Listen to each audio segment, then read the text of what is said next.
Today's speaker is Mr. Justin Cooper, and Mr. Cooper is the Director of Technology or Technology Director for Blockchain 901. Blockchain 901 is a technology nonprofit, and its mission is to promote the adoption of blockchain and emerging technologies, not just through education, but also collaborating with different organizations and just different networking opportunities. So that's really exciting and a really great mission statement, very innovative from the times that we're in.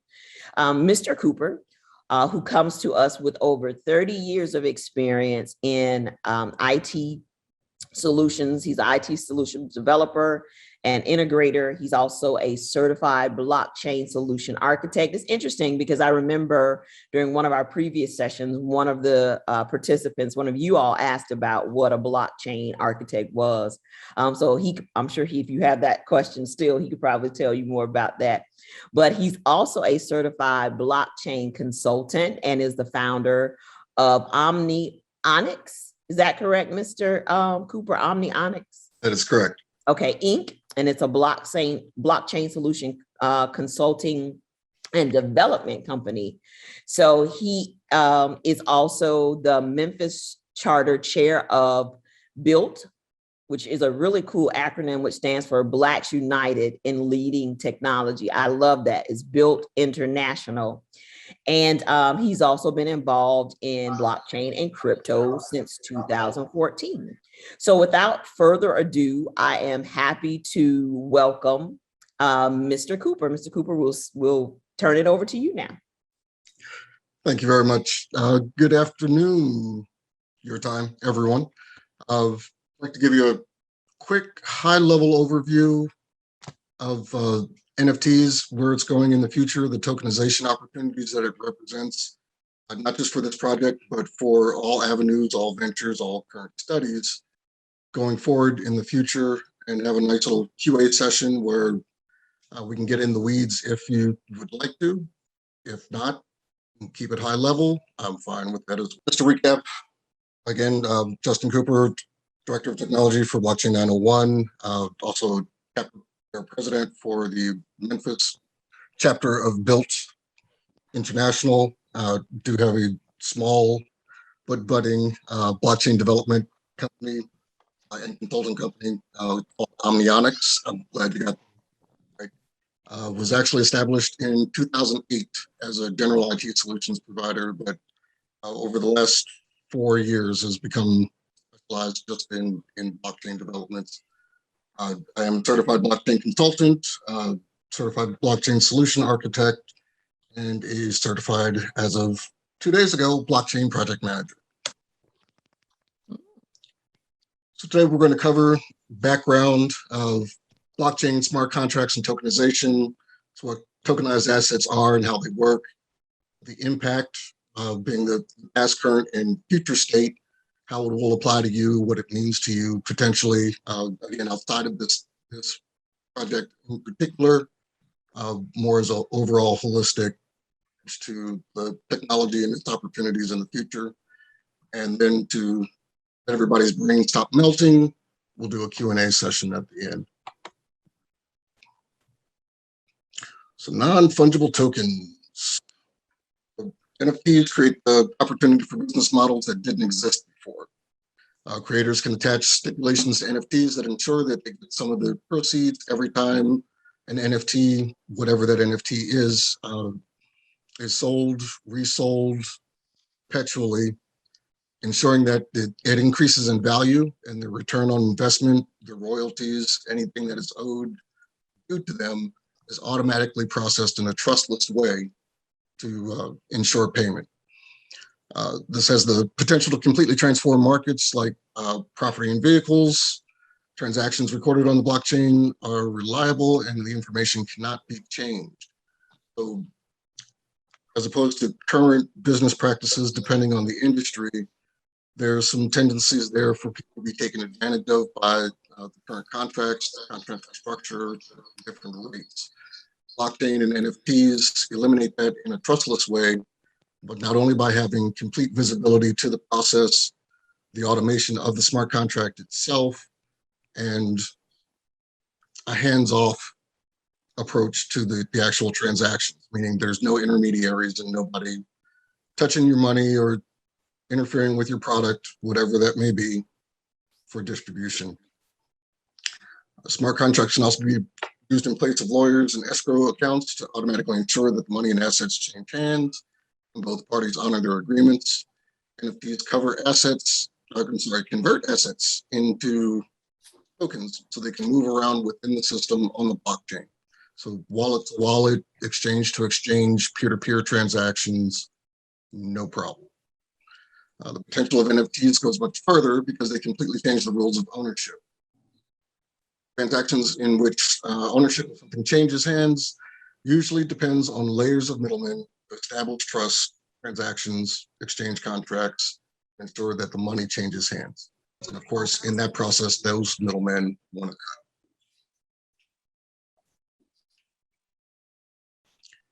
So, token types. We've talked about NFTs and NFT being a non-fungible token. Well, what does fungible mean? What's the difference between a fungible token and a non-fungible token? So an ERC20, and we're using the Ethereum platform for this example. However, there are a multitude of chains now, most of them supporting the same protocol, most of them, again, also supporting different types of NFTs and tokenization, be that as a fungible or a non-fungible token. Fungible token is something like a dollar or a penny or a coin, something that has a duplicate, mirror, something that's not distinctly unique by any means, and therefore can be replaced with another or exchanged with another with no impact to the holder or the bearer. Some examples would be dollars, cash, coins, gold and precious metals, go by the ounce, stocks and bonds, and commodities. Non-fungible tokens are recognized as being unique, either by their traits, their property, their metadata, content. They're not identical, and that's what gives them their value and their uniqueness. So if something were ever to possibly be duplicated, an NFT was duplicated, it would no longer be an NFT. It would be an ERC20 with a very limited pairing. So examples of that would be your driver's license, personal identification card, property ownership documents, and real estate deeds.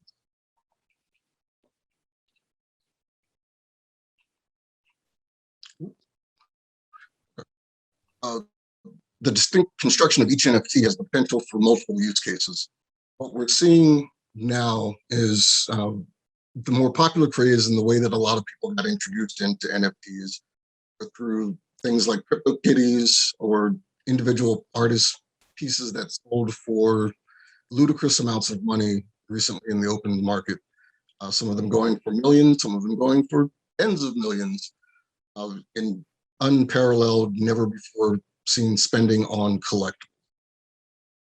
A lot of that came through as people just buying GIFs or JPEGs, anything that anyone else may have on the internet. Why would they pay that much? It's art.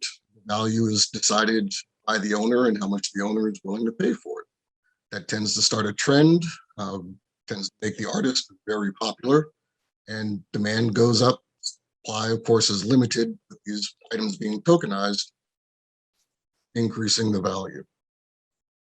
So in the last 2 months, and I do apologize that I don't have the actual figure in there, but we are currently looking at $68.5 million worth of NFTs been purchased on the open markets. From Wall Street to Main Street, enterprises, industries, entrepreneurs, fiduciaries, collectors, musicians, fans, gamers, and even parents who scream at their kids to get off the dang computer and go outside. The desire for NFTs and their benefits has become invaluable. As we said, this is spanning all industries now, including gaming. So use that one particularly because I think most of us at some point have heard your parents screaming at you to get off the machine and go outside. You'll never earn a living playing that game.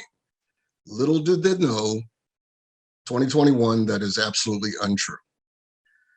In a very short time, the unique immutable properties of applications and NFTs have become recognized as the ideal medium for collectors, collectibles, ownership records, validation and verification oracles, legal contracts, storage of value, investments, rewards, incentives, even the monetization and ownership of purely digital gaming items and the real world value. NFTs can remove intermediaries, simplify transactions, create new markets, or expand existing markets. So again, some use case examples being marketing, being gaming, digitization of any type of individualized record, like your ID, your home ownership, property deed, something that's applicable to you guys right now, your vaccination records. Actually, a lot of concern and controversy going on about actually validating the little handwritten cards that everyone has for vaccinations right now. Super important. Blockchain and NFTs can be, if approved, a viable and applicable solution for validating and verifying true proof of vaccination. More use case examples. NFTs can give musicians the potential to provide enhanced media and special perks to their fans. Plus, their fans would have the knowledge that there's no issue with copyright. They're not getting a bootleg or a copy of a copy or anything that's anything other than what they're actually paying for from the original artist. Because blockchain ensures that that ownership is verified and authentic. Film and media creators, hint, are producers that, producers can tokenize their content. It can be hosted on a secure or decentralized medium. The access to that can be given or issued or sold as an NFT ticket. The holder in that wallet accessing that website or accessing that content, the wallet would be checked to ensure that they do have one of those NFTs that gives them access to that content.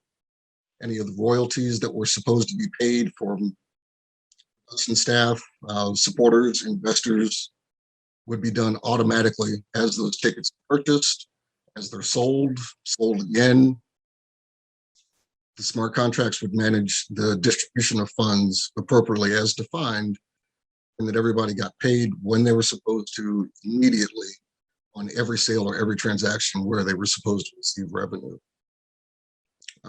Employment contracts, an example is football teams have been using a similar contractual type to sell or trade their players to other teams for quite some time now.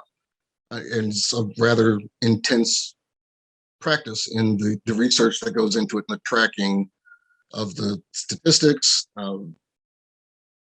actual value or perceived value of the player to each team and against the team that it's being paid from. Blockchain also and NFTs as a contract could also eliminate that. With collectibles, keeping on the sports theme, it is football season. With sports memorabilia, between 50 and 80% of items are thought to be fake. This is very much true. Putting these items into NFTs with clear transaction histories back to creator could overcome the counterfeiting issue. It can ensure the authenticity of the items, thus ensuring its value both to you as the purchaser or as the seller. For property claims, same thing. 30% of the global population is only 30% of the population globally is legally registered to the rights of their own land. Those that don't have it can often get caught up in illegalities, probate, as things are passed on, or even trying to obtain finance or take a loan out against what you own. The proof would need to be there in more concrete records and more easily traceable and identifiable as authentic records than what is currently available in a lot of places. Gaming for tokenized blockchain assets, everything that you've played, every coin that you collected in Mario Brothers, every sword, every gift that you've created or collected in Minecraft, whatever your game of preference is now, there are or soon will be blockchain enabled versions of that. The underlying value of what's backing the token has real world value. So those items now have value not just in the game world where they can be traded or sold or exchanged for whatever you want, you set the value, but the underlying asset of those tokens can also be put on an exchange, cashed out for cash, traded, collected. Other ones that are similar could be liquidated, burned, or destroyed, increasing the rarity of the digital item that you have or the NFT that you have that represents that item, increasing the value. And in retail, more lives are spent in virtual worlds. The things that we'll buy will probably be bought and sold as in. So the receipt, the proof of ownership of anything that you bought, be it a dress, be it a couch, be it a car, more than likely at some point in the not too distant future, because of the security and the authenticity and verification of NFTs on the blockchain, this is ultimately going to be status quo, in my opinion. Okay, now, NFT can be anything digital, but a lot of the current excitement around using tech is to sell digital art. And that's been for about the last year. There is a dynamic shift change occurring now where decentralized finance is using NFTs to actually stake or encode the value of your assets into those NFTs as well. We've talked about intellectual property rights and ownership as an NFT,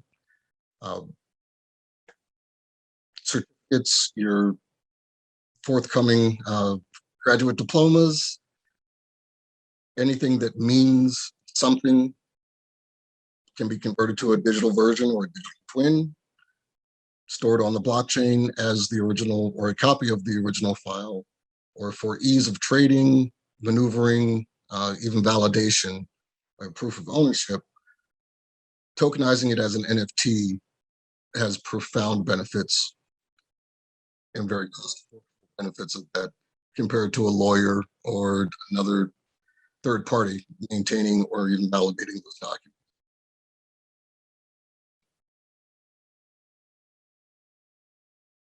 So what NFTs mean to creatives, and this is probably the largest emerging market that we're seeing now. Of course, feeding off of art originally, more and more film producers are now adopting blockchain stored movies, using NFTs as the access to those movies, media clips, content, even YouTubers, social media influencers, any of the content that they own or produce, they're finding inherent value in keeping access to it controlled by NFTs. Not just controlling who actually has access to it, and also ensuring that they are receiving the proper royalties for use of that content, as opposed to it just being copied and included in someone else's work or republished on YouTube or another social media site somewhere else with no credit actually going to the original content owner. Or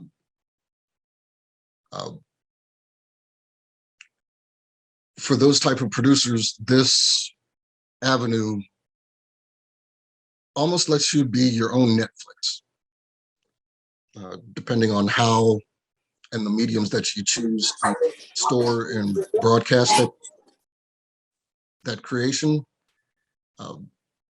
There's nothing stopping anyone from that's watching this right now from literally being their own decentralized streaming media service, pulling not just the content and the access, ensuring that they've cut out the middleman completely and are receiving the maximum amount of money in return for access to that content that they should be getting.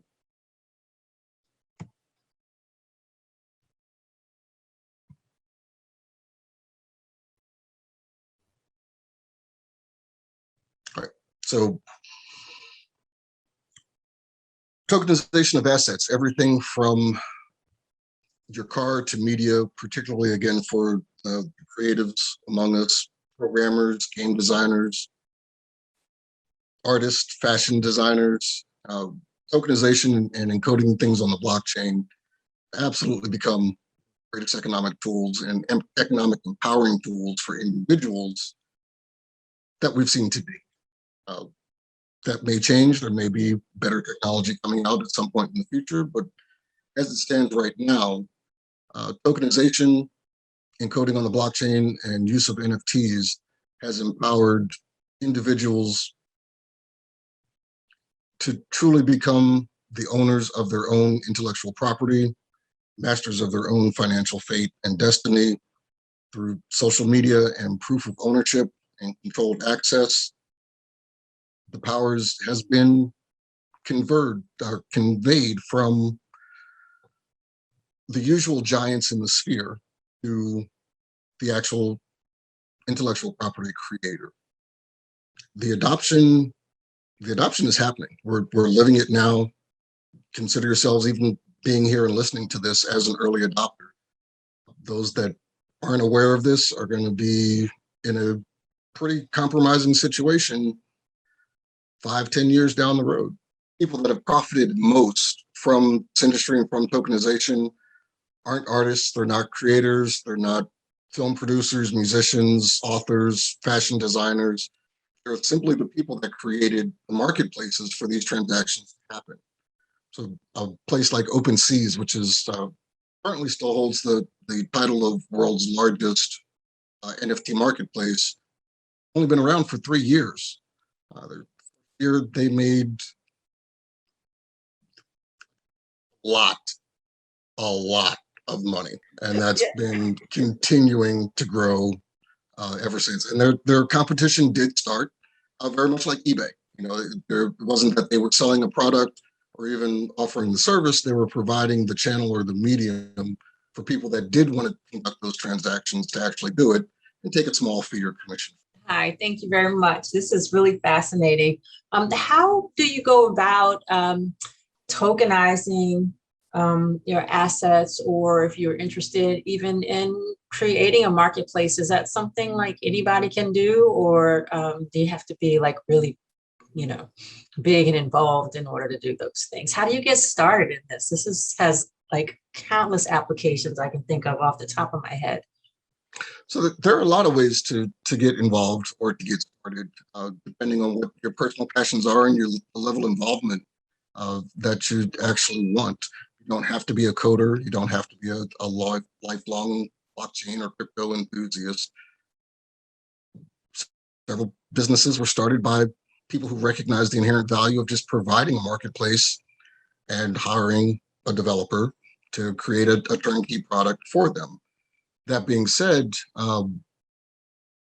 programming as a whole, has really changed over the last couple of decades, where it's not quite as code intensive as it used to be. There are a lot of no to low code solutions that are available, as different industries are also helping promote the adoption of blockchain. A lot of them are releasing pre-made kits, software developer kits, applications for free usage to promote integration with their product and increasing environmental awareness and adoption of the platform itself. Ultimately, they will profit greatly. Does that answer your question? Well, partially. The other part is, if say I was a creator and I wanted to tokenize my assets and get on one of these marketplaces or something, is that a low barrier to entry kind of thing, or do I need to really kind of commit, like this is how I'm going to, get in the game? Very low barrier to entry, depending on the type of artist and medium that you use. More than likely, if you're already on a digital platform, if you're a digital artist already, you're already set. If you're a physical medium artist, The only real requirement would either be of a scanner to digitize your art or access to a place that has a scanner to digitize your art. From that point, most of the marketplaces that specialize in conducting these transactions, all they need is the digital file. You can actually tokenize your item or art on their platform. It's not something in, say, probably 60 to 70% of the marketplaces that you have to come prepared with NFT already and then list. They've recognized that that has been a barrier to entry for a lot of people and have actually integrated that into their systems now. So the question was, are NFTs only made on Ethereum blockchain? No, they're not. There are numerous blockchains now. Ethereum is one of them, still one of the more popular, but a handful that were actually built around using NFTs as a DeFi protocol. They have different inherent properties than Ethereum, so it's actually faster, easier, and cheaper to build, sell, do any of the processes that need to be done for your NFT on those platforms. Ethereum at this point is one of several. Yeah, so I got a question for Mr. Cooper. So we already know that majority of the NFTs are being held on the Ethereum network. And we know the Ethereum network is being expensive for the gas fee and all that. So I was wondering if we have like new networks such as the Solana and ADA, Cardano, and even Ripple just announced the other day they have a fund for NFT. So I was wondering, a question to Mr. Cooper, do you think that majority of the NFT marketplace will like move and shift to like to the other blockchains or network? Personally, I do. I believe the bulk of NFTs are bound for other networks. There are some, again, depending on the properties and the type of NFT that you're encoding. Okay. Ethereum, what Ethereum still offers, and where the justification for higher fees on that network come in, at least for now, are in the fact that it is the largest or second largest decentralized network that there is. There are other new startups. They do make it faster, cheaper, and easier. They're perhaps not as secure or distributed in the sense that if they're not bridged to Ethereum, if they're their own blockchain, then their security and their decentralization is only as strong as the nodes that are backing that blockchain. Gotcha. All right. All right. Thank you for that. And Solana's definitely a good one. Also look at Matic. Yes. Yeah, Matic. I know of Matic as well. All right. All right. Thank you. Sure. It looks like I think we have all the questions that are in the chat, so we can go to last name Burrs.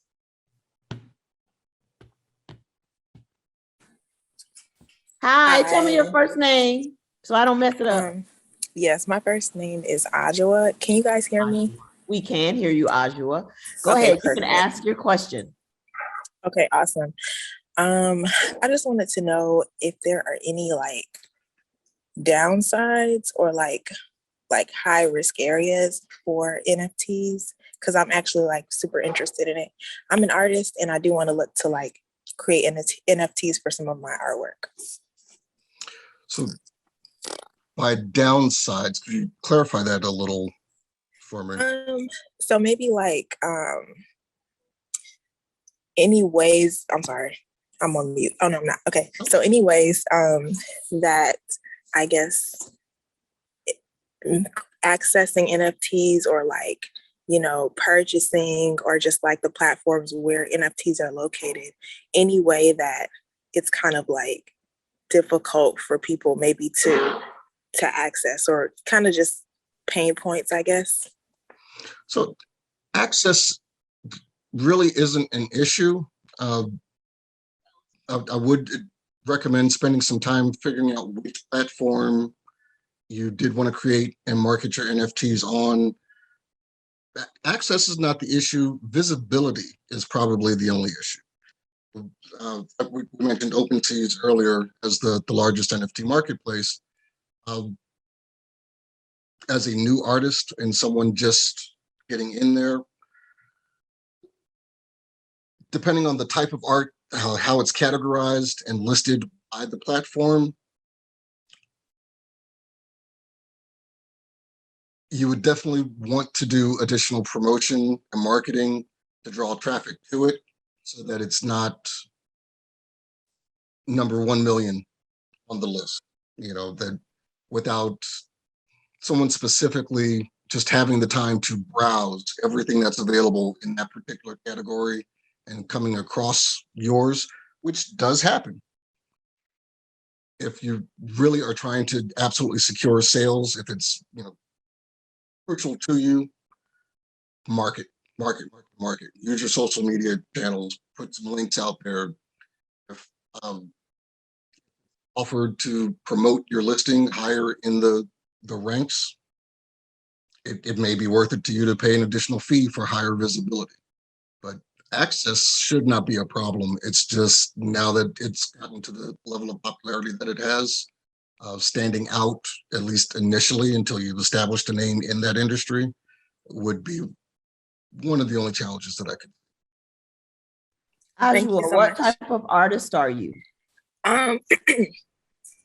Yes, I have done a decent amount of like paintings and drawings. I've also done a little bit of graphic art, but pretty much, yeah. And if you want to get connected with Mr. Cooper, just let me know. I'll put my stuff in the chat feature and I'll get you two connected because you may want to, ask some more questions. Okay. Yes, ma'am. Thank you. You're welcome. So with that said, I want to take this time just to really thank everybody for joining us today. We definitely want to thank Mr. Cooper. And again, I just want to thank everybody for joining. Thank everybody who's been here for multiple sessions for these different workshops. It has been a really great experience, and I really appreciate all of you for just the amazing knowledge that you bring to this table. It makes me feel so hopeful about a future to have so many young people who just seem so darn smart, just so darn intelligent is such a motivation for me. So I thank you. I am very happy. And I also want to thank the Morgan State University team for all that they do. If there's nothing else, feel free to reach out to us. Thank you, Mr. Cooper. We'll let you go back to the amazing work you do. And Pleasure. everybody, you have a good day. Awesome. Thank you, everybody.